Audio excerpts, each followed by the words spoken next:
Buenas tardes, Buenas tardes. ¿cómo va? ¿Todo bien?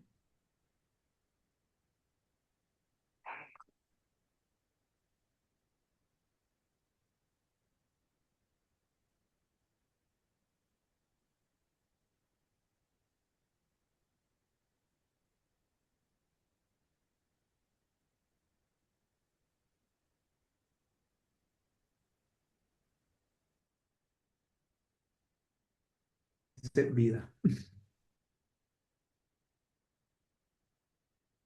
¿Estaban en clase recién? ¿Estaban en otra clase? Sí, bien. Entonces, espero Yo estaba en otra clase. bárbaro. Empiezo unos minutitos, espero unos minutitos así se reinician. No sé si están todos, pero si no espero, no pasa nada.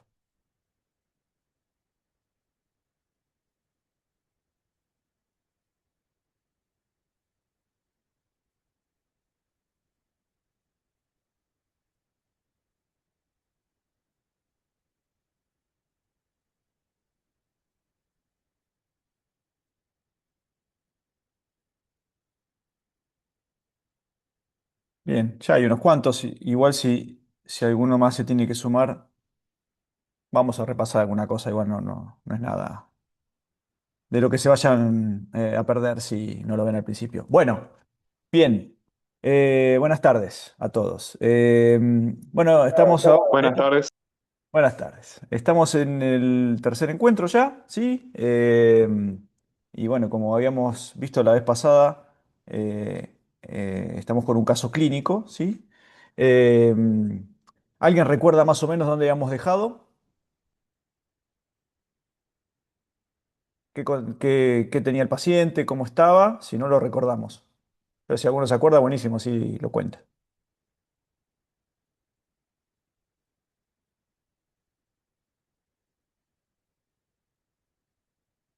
Nada, ¿no se acuerdan nada? No, no recuerdo exactamente cómo había quedado el paciente. Sí me acuerdo que había tenido un TEP o que ese era nuestro diagnóstico inicial, que habíamos hablado sobre ponerle algún tipo de, de máscara de reservorio en vez de intubarlo. Habíamos visto un medio interno que no estaba tan diferente al anterior y que habíamos quedado en que si lo íbamos a ver si estaba mejor o peor en realidad el paciente. Bien, bueno, Daniel, a ver, habíamos visto dos pacientes. Voy a compartir pantalla entonces, así les refresco un poquito lo que habíamos visto. Habíamos visto dos pacientes. El paciente inicial era el paciente que tenía una hipertensión pulmonar aguda, perfecto, que habíamos quedado ahí con ese paciente y habíamos arrancado con otro paciente que había tenido un trauma de moto, ¿sí? Ah, sí, sí, ahí ya me acordé también del hecho. Ah, ahí está. Bien. Que había entrado en shock, que habíamos visto que estaba hipovolémico, que pasó todo esto, ¿no? Que le hicieron la cirugía de control de daño, que estaba, digamos, había mejorado porque el paciente había estado con un sangrado muy importante, pero se había transfundido, le habían hecho la esplenectomía, bla, bla, bla, bla, y estaban al final en ese momento que había arrancado a orinar, le habían puesto una vía central, tenía 9 de PVC, que estaba con una TAM más o menos normal, estaba, digamos, mucho mejor a como había venido, ¿sí? Que estaba taquicárdico hipotenso, ahora está, digamos, compensado, eh, pero que estaba con noradrenalina y que tenía signos de quemosis palpebral, ¿no? Y habíamos visto los gases, o sea, y que los traumatólogos querían seguir con la segunda parte de la cirugía, que era la fijación de pelvis. Habíamos visto estos gases, ¿sí? Que habíamos empezado a hablar, ¿no? De que estos gases eh, habían comentado, eh, bueno, algunas cosas alguna información que les aportaba estos gases, ¿no? La diferencia de CO2, que habíamos hablado, la importancia que tiene en estos pacientes que tenga el delta de CO2 es un signo de deuda de oxígeno. Y también habíamos hablado que estaba con el lactato elevado, o sea que tenía algunos signos de hipoperfusión. ¿Sí? Hasta ahí habíamos llegado. Eso lo habíamos visto, lo habíamos analizado. ¿Bien? ¿Sí? Más o menos eso es lo que hemos visto, ¿no? No los veo a todos ahora, pero confírmeme por favor alguno que están de acuerdo que es así. Sí, sí, ¿Sí? así me quedó, sí. Perfecto. Hasta ahí hemos llegado. Bien. Entonces, en este contexto, eh, también creo que habíamos esbozado un poquito que hay algunos datos del cuadro clínico que nos podría hacer pensar que ya no estamos en la fase de rescate, sino que estamos más en una etapa digamos, de rescate de órganos, no de rescate de la vida, sino de reanimación, sino de la etapa de terapia dirigida a objetivos, ¿sí? Entonces, bueno, la pregunta es, ¿qué diferencia tiene este paciente en cuanto a la clínica o algún estudio que vimos en relación al paciente que vimos, que tuvimos al inicio de la reanimación?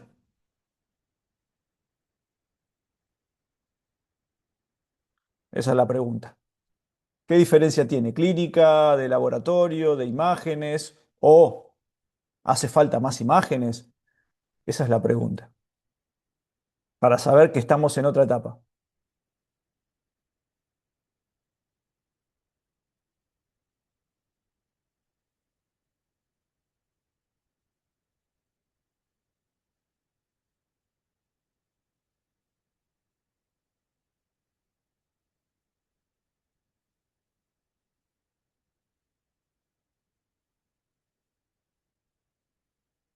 ¿Cómo seguimos?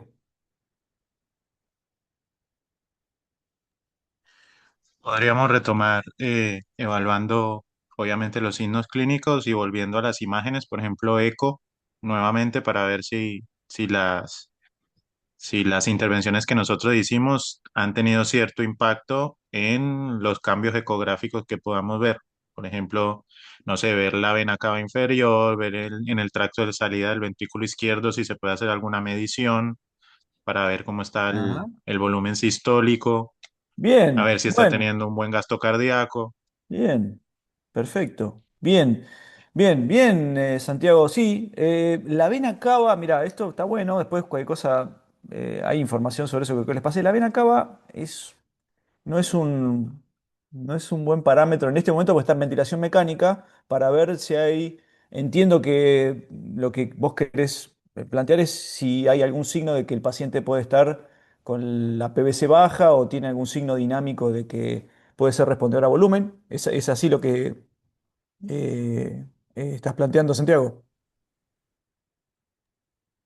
Claro, sí, o sea, va a ser diferentes tipos de evaluaciones, a ver todo, si el protocolo que nosotros implementamos ha tenido algún impacto positivo en el paciente o incluso negativo, porque capaz nos podemos estar, nos zarpamos en la reanimación o, Bien, eh, bien. ¿Y no qué, sé, qué?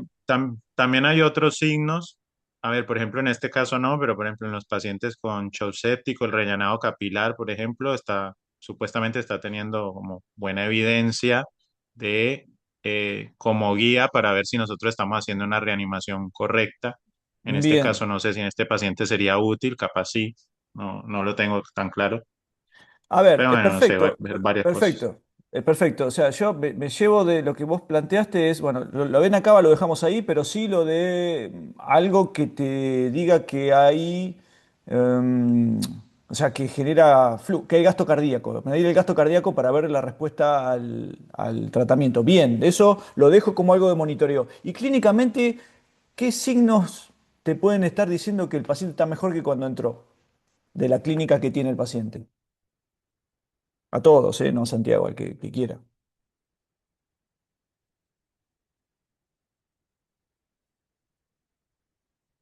O peor, no sé, lo que vean, lo que hayan visto. Si quieren, vuelvo para atrás. No sé si es a lo que El apuntabas, audio Mauro, para. pero podemos.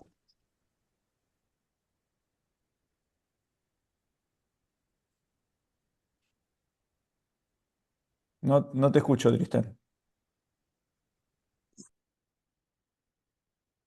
O sea, a ver, Disculpa, Mauro, me parece que se me no, corta, no, no pero pasa no nada, sé no pasa si a nada. lo que apuntaba o algo como el protocolo Falls. No, no, yo preguntaba clínicamente, clínicamente. El paciente está en shock y ustedes, la vez pasada estuvimos charlando, está en shock porque tiene signos clínicos de shock. Está pálido, sudoroso. Algo clínico como la hipotensión que te puede estar hablando indirectamente de que hay una falla de los mecanismos compensatorios, todo lo que estuvimos hablando. Ahora, este paciente en este momento está en shock. ¿Hay algún signo distinto o algo clínicamente que te diga, che, sí, está igual, está peor, está mejor? Vuelvo al caso. Clínicamente. Esto que el paciente haya empezado a orinar, por ejemplo, nos puede decir que el paciente en algo mejoró. Claro, bien, Daniel, obvio. O sea, obvio, perdón, a veces no es tan obvio, pero es un signo clínico que te está diciendo la oliguria o la oligonuria es un signo de baja perfusión, que era uno de los signos de shock. Acá el paciente había arrancado a orinar. Bien, ¿qué otro? La frecuencia cardíaca, no recuerdo si estuvo más taquicárdico, pero ahora vemos que tiene una frecuencia cardíaca, digamos, normal. A pesar de que Bien. tiene un vasopresor, significa que el paciente estaría mejor. Bien, bien, o sea, La también es un signo. coloración de la piel también, Doc. Claro, perfecto. O sea, fíjense, hay un montón de signos que te está diciendo que el paciente está mejor, clínico. Ustedes si estuvieran con el paciente sería obvio, me dirían sí, obvio. Bueno, capaz que acá estamos presentando un caso y tardan un poco más en contestar, pero obviamente si ven este paciente está mejor que cuando entró, ¿sí? Hay otros signos que capaz que dice, che, que creo que Santiago hacía referencia, bueno, si tiene quemosis palpebral, bueno, no me estaré pasando de reanimación. Y eso es un poco cómo se nos presentan los pacientes. Tenemos un paciente politransfundido y estamos en esta situación. Entonces, la pregunta de cómo seguimos tiene que ver un poco con el diagnóstico, pero sobre todo para saber cómo seguimos con el tratamiento. ¿Qué hacemos con este paciente? O sea, estamos en esta situación, politransfundido. ¿Por qué sigue inestable?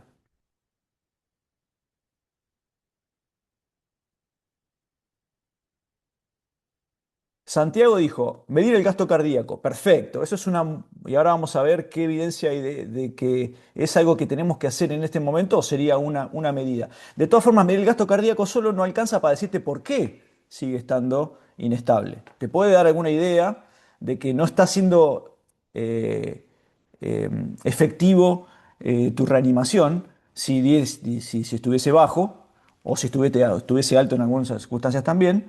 Pero ¿por qué sigue inestable? Quizá el sangrado sigue activo. Bien, perfecto. Exactamente, David. Y bueno, y entonces, ¿le seguirías haciendo volumen a este paciente? ¿Le seguirían haciendo volumen?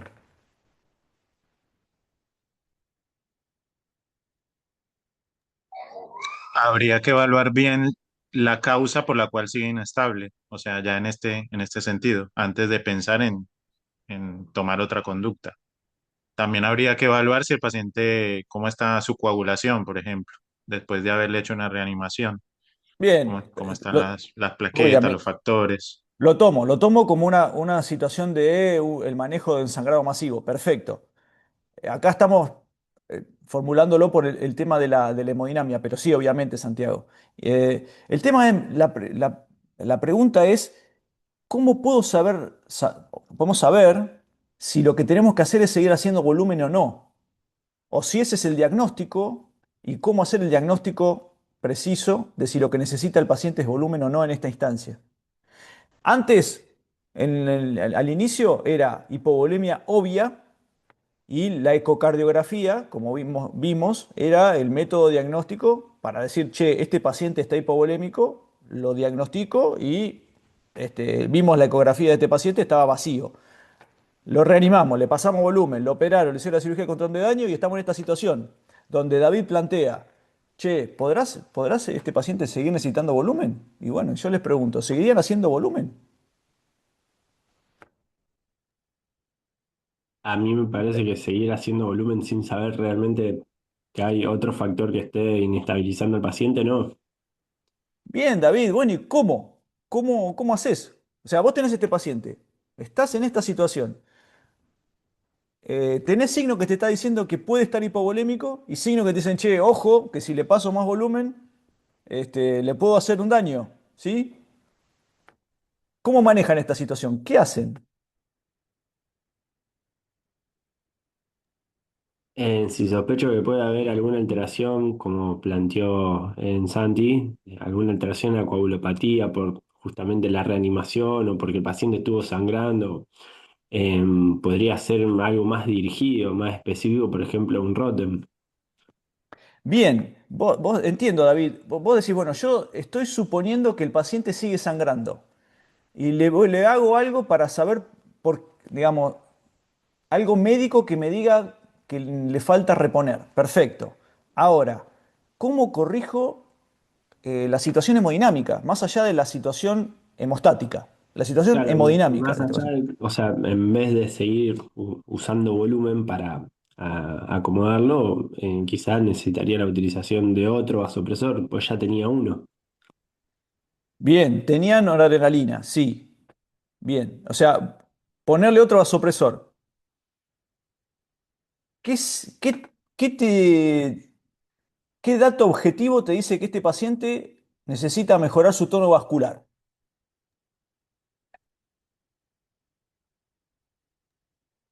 Yo probaría por ahí poniendo la camilla en Trendelenburg, elevando las piernas, haciendo un challenge que no implique pasarle volumen de líquido y ver si responde bien, digamos, a ese challenge.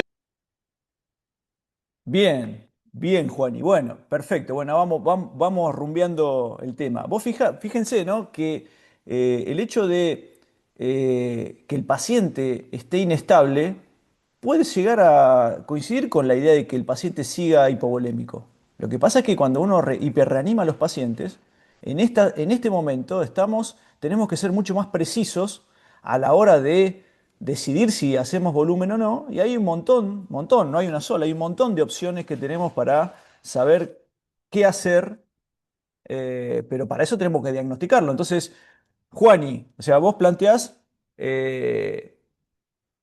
hacer la elevación pasiva de las piernas, ¿no? Sería ese para ponerle un nombre. Bien, bien. ¿Y eso qué ventaja tiene, Sí, Juani, en relación a otras situaciones? y que es reversible. No nos ahorramos, digamos, hacer una carga de volumen que sea innecesaria y evitamos. Bien. ¿Y cómo objetivarías la respuesta a la elevación pasiva de las piernas? A Juani o cualquiera, ¿no? Estoy de acuerdo, ¿eh? Estoy de acuerdo. Me parece una buena opción, porque si yo estoy sospechando hipovolemia en esta situación, digamos, el hacer la elevación pasiva de las piernas me permite de forma reversible, sin pasarle volumen, ver si es respondedor o no. ¿Sí? Pero ¿cómo valoro la respuesta al volumen?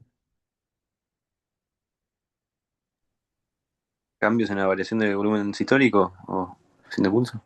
Bien, bueno, perfecto, Tristán, claro. Tienen que, a ver, más allá de hacerlo, tienen que buscar algo que objetive eso. Y bueno, cómo lo harías, Tristán?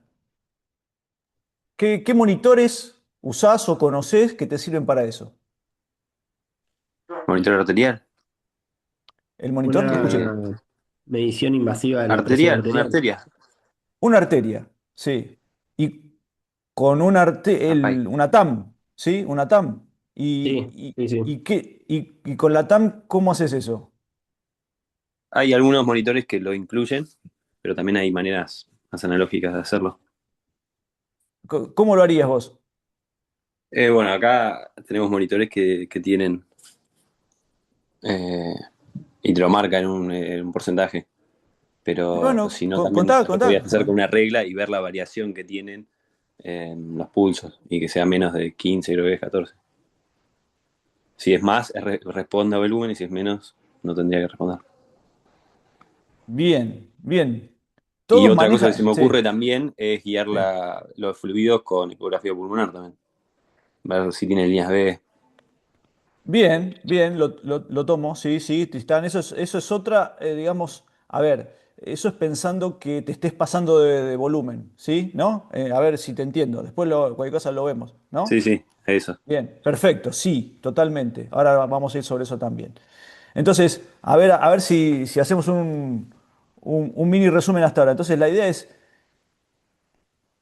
están pensando en que puede estar hipovolémico, entonces la opción es hacer algún tipo de challenge de volumen, sin hacer volumen, con elevación pasiva de las piernas, y la forma de medirlo es a través de la variación de la presión de pulso, de volumen sistólico, que ahora vamos a ver que si todos conocen a qué hacemos referencia. Eh, y bueno, y Tristán hablaba también un poquito de la eco pulmonar, que lo voy a dejar aparte porque eso habla de otro aspecto. Bien. Entonces la pregunta es la monitorización, o sea, bueno, podemos hacer eso que decía Tristán y puso un punto de corte. ¿Por qué ese punto de corte, Tristán? 15%.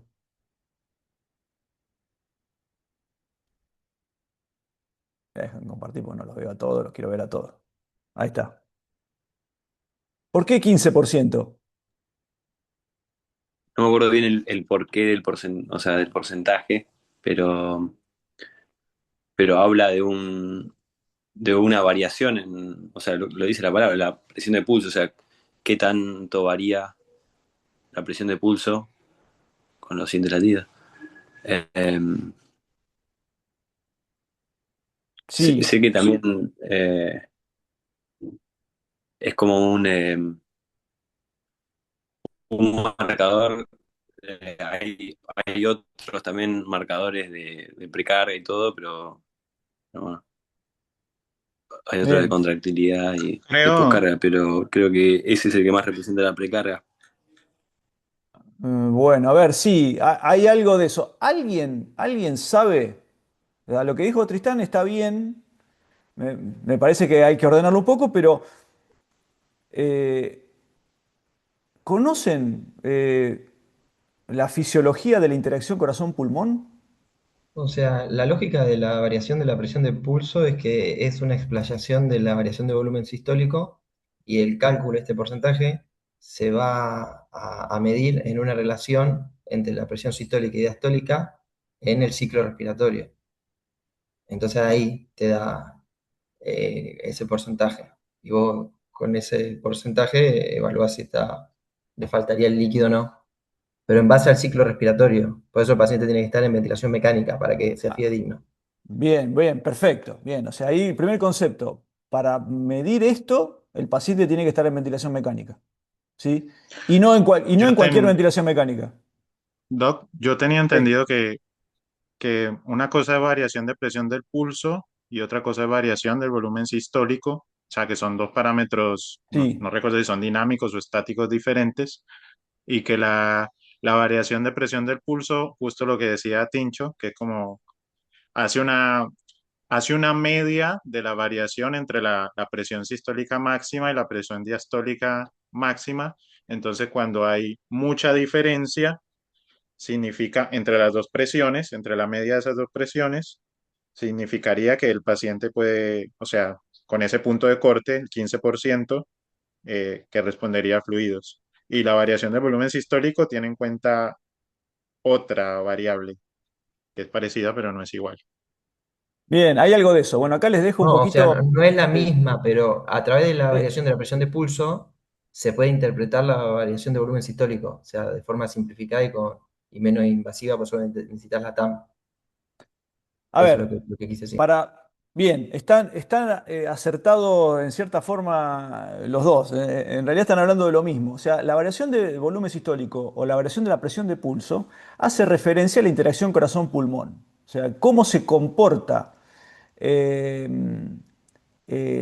el corazón, o sea, el flujo sería, que uno lo puede después medir a través de un volumen sistólico que es un flujo, o a través de cómo se comporta la variación de las presiones, ¿sí? Pero en definitiva representa un parámetro dinámico de cómo se interacciona una determinada condición de carga del corazón de forma dinámica a la ventilación mecánica que uno tiene en ese momento colocada en el paciente. Entonces, cuando el paciente, por ejemplo, está en una situación determinada de su aurícula derecha y yo estoy al final de la expiración, voy a tener una presión determinada en la aurícula que me va a generar eh, a través del pulmón digamos, una determinada presión sobre las cavidades y va a generar una alteración, si lo existe, o una determinada influencia, no alteración, sobre la carga que tiene esa cavidad. La aurícula derecha es la que tiene menos presión. Al final de la inspiración, ¿sí? Voy a tener otras presiones. Si la condición de carga de esa aurícula derecha es baja, dinámicamente, al final de la inspiración va a estar más comprimida, entonces va a hacer que el volumen sistólico o la presión de pulso de los latidos subsiguientes sea menor. Si eso supera el 15%, por los estudios que se han hecho, digamos, relacionados a la dinámica de ese ventrículo en relación a esa ventilación mecánica, se dice que ese corazón no está en condiciones óptimas de carga, ¿sí? Que se mueve en la curva dependiente de la curva de Frank-Starling, ¿sí? Eso es un poco la explicación. O sea, acá lo ven, si quieren, acá lo ven, como acá está la curva de presión en función del tiempo solapada con el volumen sistólico, ¿sí? Entonces ven como al final de la inspiración, fíjense que acá esto sería el final de la expiración y esto es el final de la inspiración. Cuando se insufla el pulmón, inicialmente los latidos mejoran. En este es un caso de que hay variabilidad, ¿no? Mejora, ¿por qué? Porque se comprimen los vasos más chiquitos extrapulmonares, entonces mejora la carga de esa cavidad de la aurícula derecha. Entonces los latidos siguientes, el próximo latido, va a tener un aumento en la eyección. Ahora, cuando se llega a la presión máxima, los latidos subsiguientes van a caer. Eso quiere decir que el pulmón colapsa la aurícula derecha, entonces cae el retorno venoso al ventrículo derecho y por ende cae al ventrículo izquierdo y así sucesivamente. Entonces los latidos subsiguientes van a tener una menor eyección. Y eso uno lo puede ver en el volumen, por eso se dice variación de volumen sistólico, en el volumen sistólico de eyección del ventrículo, o en un, digamos, subrogante, que sería la presión de pulso en la medición de una presión en una arteria periférica, ¿no? Pues en la femoral, en la radial, lo que sea, y eso es la variación de la presión de pulso, ¿sí? Pero estás midiendo lo mismo, o sea, estás midiendo la interacción corazón-pulmón y es un parámetro dinámico de si el paciente está en la curva, en qué punto de la curva de comportamiento del Frank Starling está ese ventrículo. A ver, les quería mostrar, a ver si tengo ahí por acá. No quería exactamente ir a este slide, pero sí para que vean esto que les digo yo, que lo que uno ve, lo que trata de saber es si el paciente se encuentra en esta parte de la curva, donde si yo le aumento el volumen a ese ventrículo todavía va a mejorar, o sea, todavía no está en toda la distensibilidad posible esa cavidad, o sea, la parte dependiente de la curva de Frank-Starling, o si estoy en la parte donde, a pesar de que aumente el volumen, no va a mejorar la performance, ¿eh? Eso es un poco la idea de los monitores de interacción corazón-pulmón, ¿sí? Voy a dejar de compartir. ¿Se entendió un poquito? ¿Sí? ¿Se entendió qué es la variación de volumen sistólico?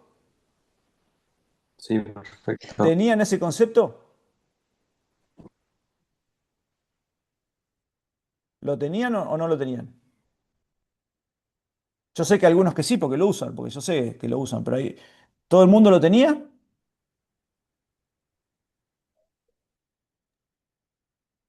Bien, si yo, por ejemplo, le explico, le pregunto a Emilio Zamora, por ejemplo, explícame qué es la variación de volumen sistólico, ¿me lo puede explicar? Emilio, Doc, sí, pero desordenadamente. dale, te voy a ayudar, dale. Eh, Básicamente tiene en cuenta el ciclo respiratorio en un paciente ventilado y que todos los ciclos sean regulares, con tórax cerrado y con un paciente con ritmo sinusal. Entonces eso hace que todo sea regular, entonces mide la variabilidad del volumen sistólico en cada ciclo respiratorio y eso nos saca un promedio para ver si puede o no responder a volumen. Bien, estaba re bien, Emiliano. Es más, sumaste cosas que yo no dije, que son buenísimas, que las dijeras. Emiliano dice algo muy importante, dice, che, todo bien, pero el tórax tiene que estar cerrado. ¿Por qué? No, Emiliano, vos ya está, ya dijiste todo, se la tiraste el resto, ahora que el resto lo agarre. A ver, ¿por qué tiene que estar cerrado el tórax?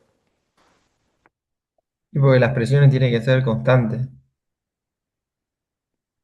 Sí, más que constante, y no te tiene, tienen que modificar el retorno venoso. tiene que haber una influencia por eso es interacción corazón-pulmón. Si el tórax está abierto, no va a tener esa influencia para determinar si eso va a generar un cambio digamos, en la respuesta a la curva de Frank-Starling. Bien, y también dijo ritmo sinusal. ¿Por qué?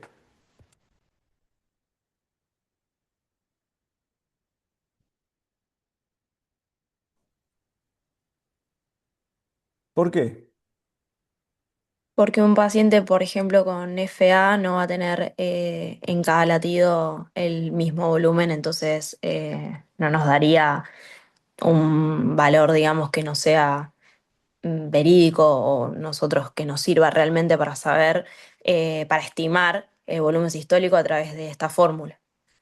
Bien, Manon, sobre todo, más que está bien lo que dijo Emiliano, está descrito el ritmo sinusal, sobre todo tiene que ser regular el latido. O sea, obviamente, si no es sinusal, es mucho más probable que sea irregular, pero pueden tener un aleteo y si es regular, podés ver la variabilidad. Pero si está irregular, es muy difícil verlo, porque obviamente no vas a tener ese ciclo necesario para ver en qué momento cayó el llenado en relación al ciclo cardíaco. Bien.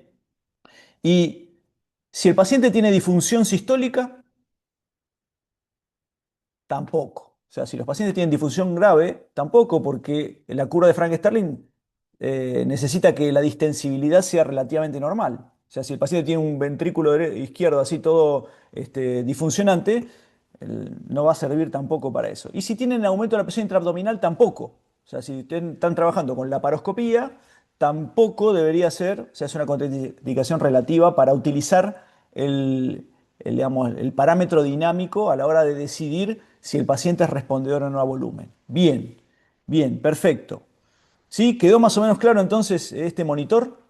Bien, yo voy a compartir de vuelta un poquito de pantalla con ustedes para mostrarles un poco qué hay escrito sobre esto. Voy a volver para atrás y les voy a mostrar lo que está escrito sobre esto.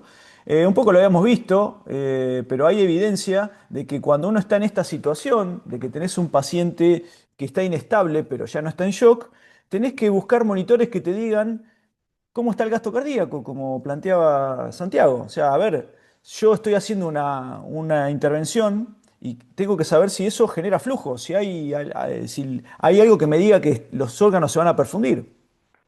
Y por otro lado, cuando no tengo claro el diagnóstico, como en este caso, yo no sé si el paciente está hipovolémico o no, aunque lo piense, tengo que sumar algún monitor que me diga, che, necesita más volumen, no necesita más volumen. Eh, por lo tanto, estos monitores que hablamos el otro día del Swan-Ganz, que en realidad ahora cada vez se usa menos, pero se usa monitores de presión transpulmonar, nos pueden dar mucha información sobre cómo seguir cuando el diagnóstico no es claro. ¿Sí? Y esto no. ¿Qué hay descrito sobre la PVC? ¿La PVC sirve como monitor de llenado ventricular? ¿Sí o no? ¿Sirve o no sirve? En esta situación, ¿no? Estamos hablando del paciente en el que tenemos ahora. ¿Sirve o no sirve la PVC?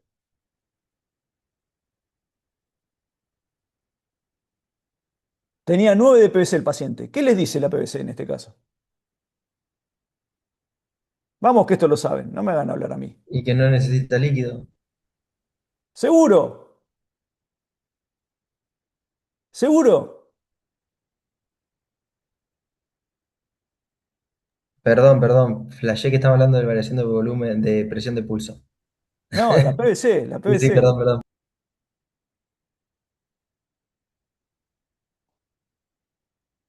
La PVC es un parámetro estático o un parámetro dinámico.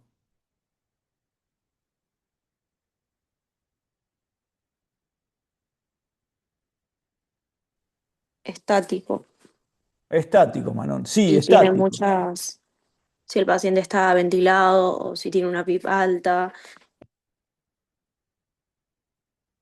son todas cosas que nos pueden modificar también el valor y no ser un parámetro que nos sirva realmente para estimar la volemia o la respuesta a fluidos. No sirve para una mierda la Podría. PVC. No sirve para una mierda la PVC, chicos. No sirve para una mierda. Solo se Lo usa en único, cirugía. para lo único que les va a servir para decirle si está en cero, que el paciente está vacío, pero si tiene 9, 8, 15, no le sirve para nada. O sea, se van a equivocar con la PVC, no le den bola. En este contexto de que tiene un paciente en ventilación mecánica, tienen que usar parámetros dinámicos, ¿sí? Sí, parámetros dinámicos. No les va a servir. Van a ser macanas. Si agarramos 9 de PVC y van a decir, bueno, ya está, el paciente está normovolémico porque tiene 9 de PVC, van a meter la pata, ¿sí?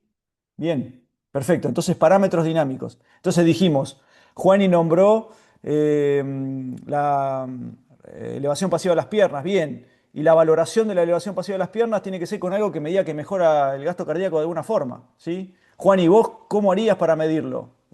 ¿Dónde estás? ¿Qué se usa para medir la respuesta a volumen?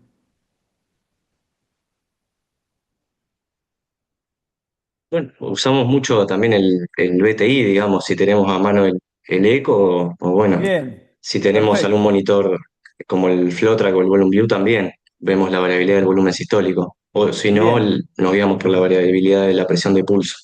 bien. Fíjense que, digamos, ahora vamos a ir al BTI. El BTI es una variación de volumen sistólico medido con ecografía. Ahora vamos a ver al BTI, no se preocupen, vamos a hablar de eso. Pero, o sea, tenemos mediciones y podemos elegir, de acuerdo a las que tengamos disponibles o accesibles, formas de valorar si la respuesta al volumen el paciente la tiene, ¿no? Entonces, Juani dijo, bueno, y también lo dijo Santiago, bueno, yo le mido el gasto cardíaco, el BTI es un subrogante de gasto cardíaco, bueno, a ver si yo le elevo las piernas al paciente, puedo ver si mejora el BTI y saber si el paciente está mejorando, ¿sí? O no responde y no le hago una carga de volumen innecesaria. O la variación de volumen sistólico de la presión de pulso si tengo los monitores. O sea, no sé, ¿hay alguien que no tenga esa posibilidad de no medir nada de eso?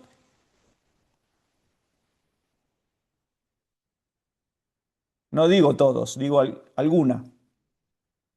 Bueno, nosotros en el San Martín no tenemos para ecografía, o sea, tenemos un ecógrafo muy rudimentario que no. No importa, pero Pero el de tenés... resto sí, El resto tenemos la sí. variación de pulso, tenemos para Bien, arterial invasiva, podemos usar el resto. perfecto. O sea, no hace falta tener todos los monitores. Digo que en llegado a esta situación, tener algún monitor de variación dinámica de un parámetro dinámico de respuesta a volumen. ¿Eh? Porque si usan otras cosas van a meter la pata, ¿sí? Bueno, no se lo digo yo, está recontra demostrado, ¿sí? Bien, entonces la PVC no sirve, ¿no? La PVC no sirve y tenemos que, como dice este artículo, utilizar parámetros dinámicos, ¿sí?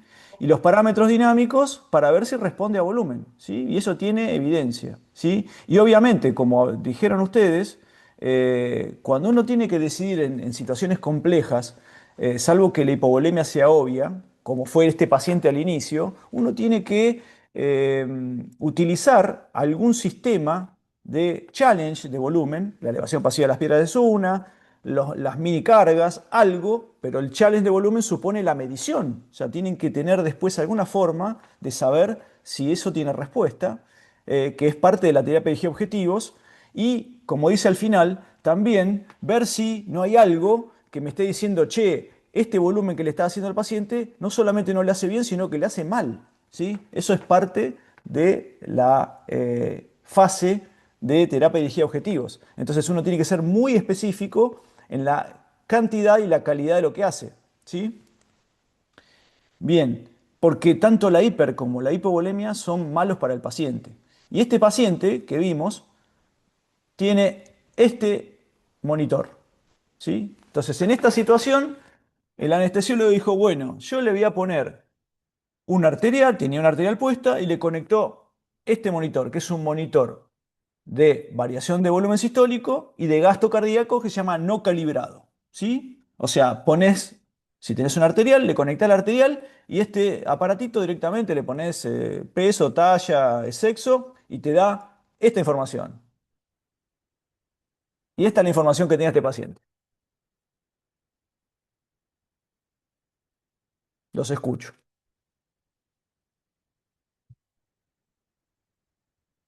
Yo, si quieren, les voy mostrando la información hemodinámica, la que tenía, 66 de media, 72 de frecuencia, y acá les suma algunos datos. Índice cardíaco, índice de volumen sistólico, variación del volumen sistólico. ¿Sí? Esos son los datos que le da este monitor de gasto cardíaco no calibrado que se llama FlowTrack. Bueno, el gasto cardíaco y el volumen sistólico indexado están bajos y la variabilidad está alta del volumen sistólico. Bien. Y entonces, Juani, Y es compatible con que seguramente podemos optimizar el gasto cardíaco optimizando la precarga, digamos, con volumen. bien. ¿Están todos de acuerdo con Juani?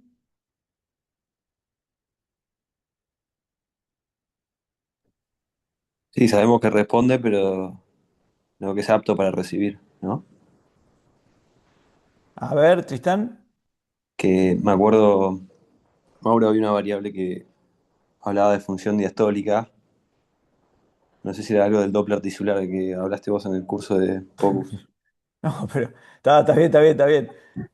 Sí, entiendo a dónde vas. Sí, entiendo a dónde vas. Sí, acá Ah, estamos viendo, vos fíjate, yo voy a volver, está bien lo que yo entiendo a dónde vas. Y, ah, tampoco para no avanzar demasiado, porque entiendo a dónde vas.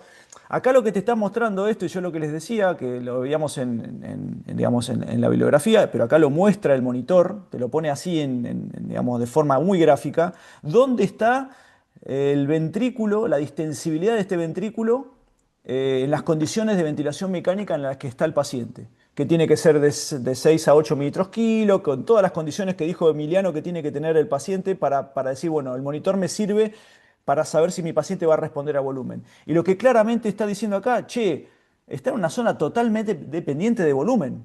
Entonces, si yo tengo que decir, este paciente, si puede ser responder a volumen, y diría, sí, obvio que sí.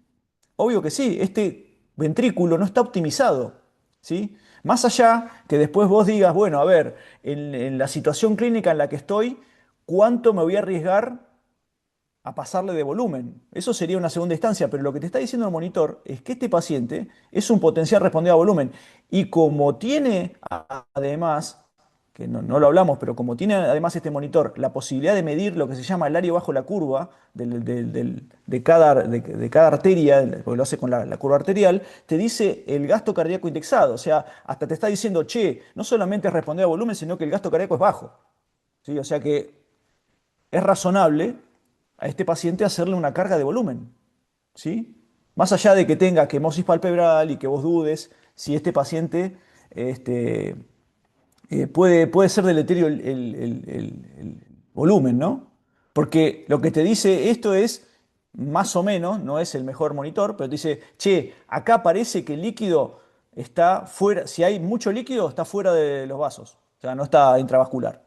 El líquido puede estar en otro lado, pero dentro de los vasos no está, porque si no, estaría optimizada la curva de Frank Starling.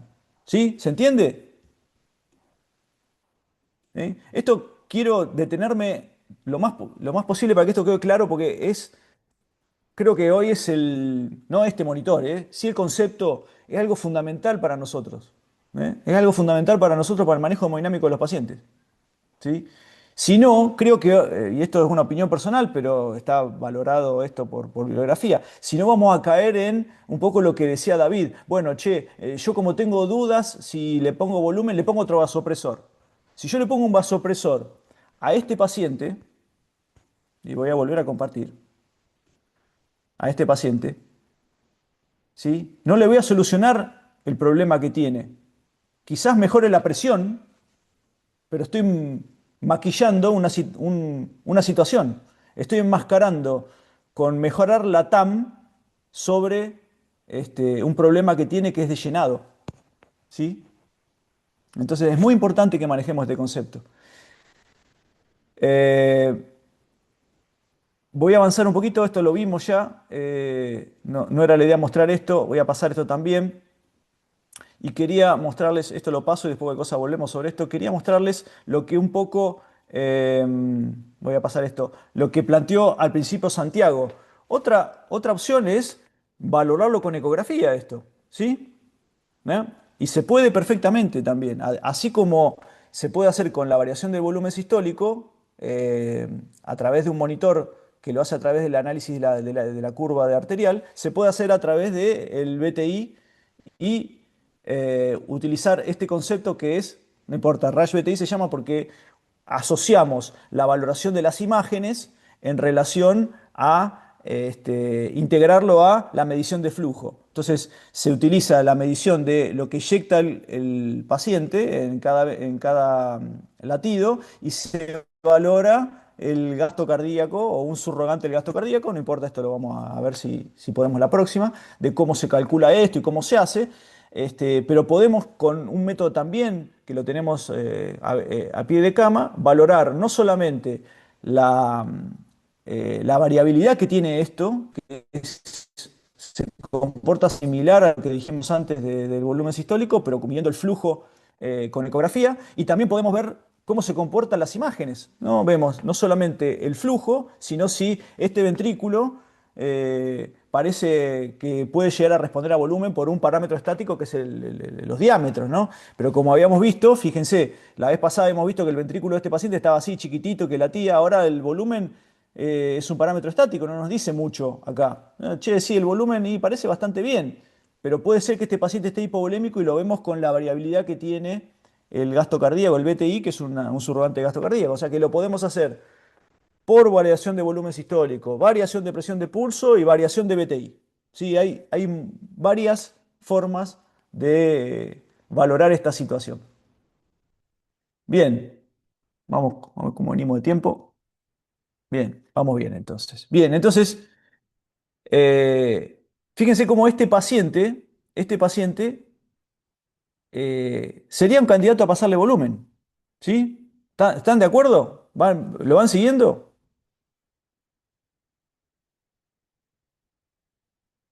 ¿Sí? No sería el caso, pero también tendrías que chequear que el ventrículo derecho esté bien, digamos, ¿no? Pues ahí sería contraproducente hacerle volumen.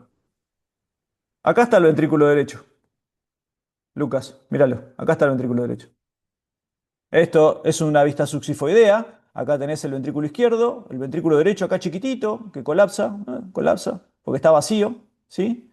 La aurícula derecha y estos, bueno, no está la aurícula izquierda, sino que está el tracto de salida del ventrículo izquierdo y la aorta. O sea que acá te muestra que el ventrículo derecho está chiquitito. O sea, si tu duda, vos fíjense, ahora le pasé yo un poco la bibliografía, hay bastante acuerdo en que en esta etapa de la reanimación la ecografía sigue dando información, porque no solamente te da información sobre el flujo, que es lo que podés sumar midiendo el gasto cardíaco, sino que además te sigue diciendo cómo está el corazón en respuesta a lo que vos hiciste. Y si tenías alguna duda de si este paciente va a responder o no a volumen, decís, che, capaz que me pasé de volumen y tengo el ventrículo derecho así, es tu duda, Lucas, ¿no?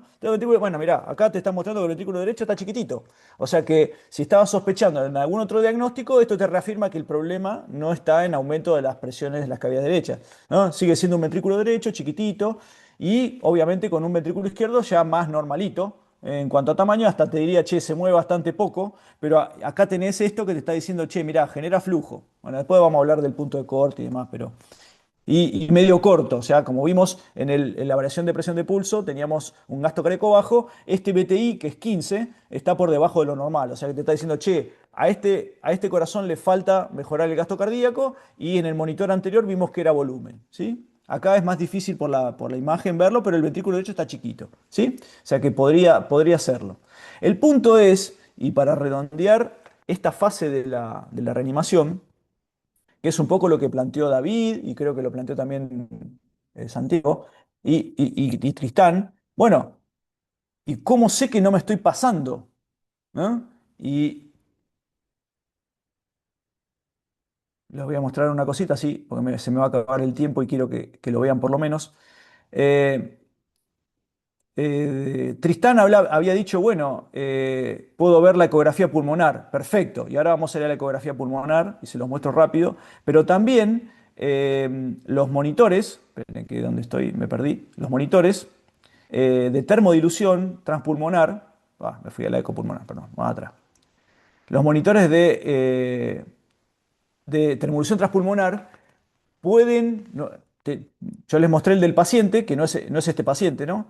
Tiene dos formas. Unas formas que son eh, no calibradas y las formas calibradas. Las formas calibradas no solamente miden con una arteria solamente, sino que además le pones una vía central y en la vía central vos podés, a través de la termodilución, calcular cuánta sangre está dentro de los vasos y cuánto fuera de los vasos. Entonces vos podés calcular lo que se llama el agua pulmonar extravascular. El agua pulmonar extravascular y el GEDI, ¿no? Eso te dice cuánta agua hay dentro del tórax, cuánta agua está dentro de los vasos y cuánta fuera de los vasos. Eso se hace por termodilución. Entonces pueden calcular no solamente la variabilidad de la presión de pulso, del volumen sistólico, sino si además hay un exceso de agua pulmonar extravascular, ¿no? Entonces, eso es una información recontra útil porque si yo estoy reanimando y estoy pasando volumen y como plantean ustedes, che, me sigue dando que es respondedor, pero el agua está toda afuera del tórax, le voy a generar hipervolemia que es tan mala como la hipovolemia, ¿sí? Es esto que se muestra acá, ¿no?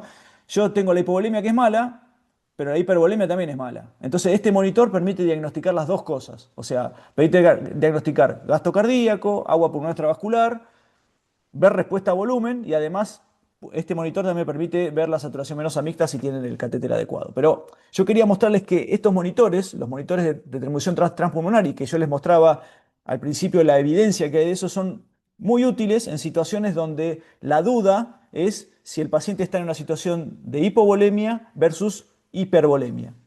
Y como decía Tristán, otra opción y ya porque se nos acaba el tiempo, es la ecopulmonar, porque la ecopulmonar, también un monitor que tenemos, también no a diferencia de esto es no invasivo, tiene algo muy interesante que es que cuando aparecen estas láseres, que lo vamos a ver la próxima, estos láseres que se ven acá, me está diciendo que acá probablemente haya mucha, puede ser agua u otra cosa, pero si tiene ciertas características de estas líneas, nos puede decir que el agua pulmonar extravascular esté alta. Y de forma no invasiva yo puedo saber si me estoy pasando de volumen cuando estos se van sumando en el escaneo que voy haciendo de forma dinámica. Entonces, como dice este artículo, es un excelente método la medición de estos con beta-tails de las líneas B. Hay una relación lineal entre estas líneas B y el agua pulmonar extravascular. O sea, es un excelente monitor para saber si tengo lo que se llama el pulmón húmedo versus pulmón seco. Entonces, si yo tengo una ecografía pulmonar que no tiene nada de esto, que ahora vamos a ver qué es un pulmón normal en la próxima, podemos decir, bueno, si yo no tengo líneas B en el pulmón, le puedo seguir pasando volumen, si me lo dice otro monitor, relativamente tranquilo, porque no hay exceso de agua en el pulmón. Pero fíjense la importancia de tener estos monitores a la hora de tomar decisiones, ¿no? Clínicas. Voy a terminar porque se me acabó el tiempo. Eh, y dos cosas antes de irme. Me gustaría que la próxima vamos a hacer, eh, vamos a usar un simulador y vamos a ver ecografía cardíaca y ecografía pulmonar para ver estos conceptos un poquito más en detalle, que creo que es algo que tenemos que empezar a incorporar todos en la práctica diaria. Y antes de irme, me gustaría que cada uno de ustedes haga lo siguiente.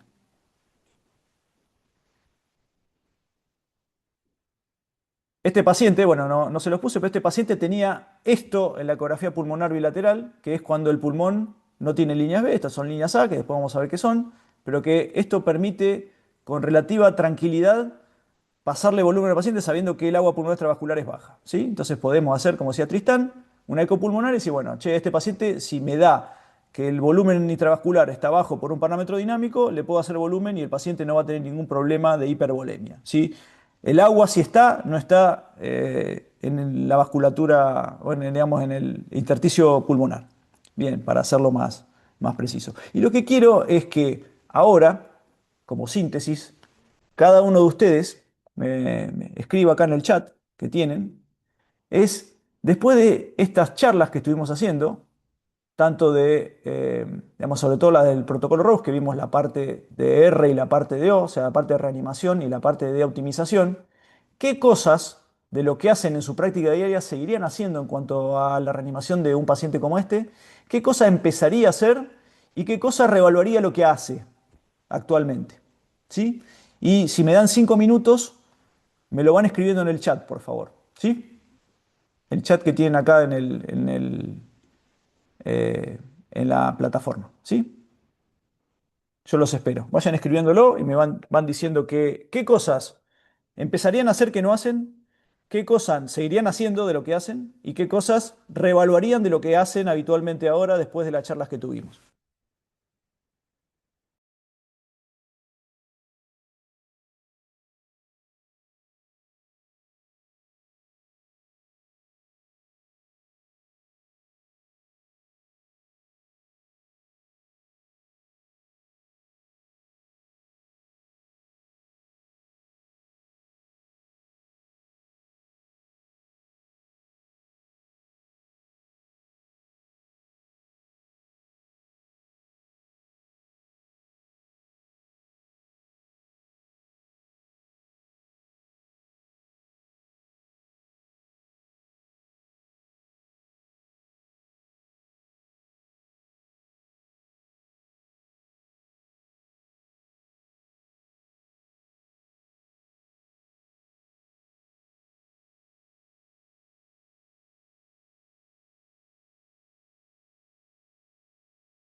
No sé si ya todos,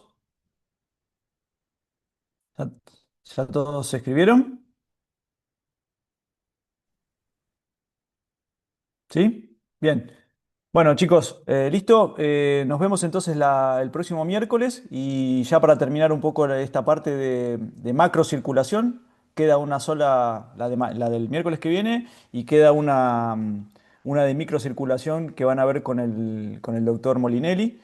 va a terminar el primer bloque, ¿sí? Así que ahí ya van a tener un poco redondeados los métodos diagnósticos y cómo es el manejo, por lo menos que la impronta que le queremos dar a este bloque, para que ya tienen toda la van a tener toda la información para hacer la tarea, ¿sí? Del bloque. Así que eso tienen tiempo, no hay apuro, pero para que vayan coordinando con sus compañeros de grupo, ¿sí? Así que la próxima, entonces nos vamos a encontrar para ver un poquito de ecocardio y ecopulmonar, ¿sí? Y vamos a ver un poco cómo la usamos en contextos de inestabilidad hemodinámica, ¿sí?